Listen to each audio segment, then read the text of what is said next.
గురుగారు మరొక ప్రశ్న చూద్దామండి. లక్ష్మి గారు విజయవాడ నుంచి ఈమెయిల్ ద్వారా అడుగుతున్నారు ఈ ప్రశ్నని. గతించిన తండ్రికి పెద్ద కొడుకు శ్రాద్ధ కర్మలు చేస్తే సరిపోతుందా, మిగిలిన సంతానం చేయనక్కర్లేదా?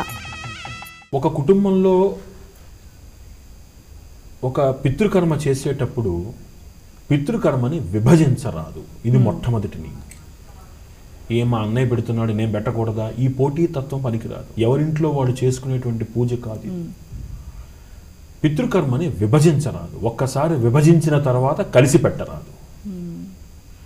అందుకనే పితృకర్మ చేసేటప్పుడు జ్యేష్ఠపుత్రుడు అతను మాత్రమే చేస్తే సరిపోతుంది. మిగిలిన వారందరూ కూడా అతని ద్వారా కర్మను స్వీకరిస్తారు, అతని ద్వారా ఆ పుణ్యాన్ని స్వీకరిస్తారు.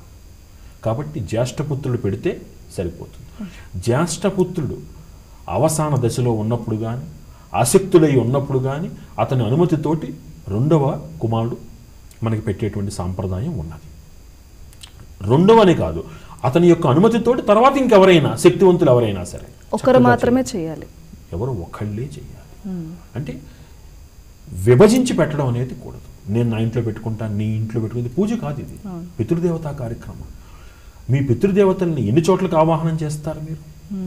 ఇంట్లో కూర్చోబెట్టి ఒక భోక్తని పెట్టి నా తండ్రి లేదా నా తల్లి నా తాత ఎవరో ఒకళ్ళు ఆ స్వరూపాన్ని ఊహించుకొని భక్తి శ్రద్ధలతో చేసే పూజకి వారిని మనం విభజించి పెట్టడం శాస్త్రానికి అనుమతి లేదు.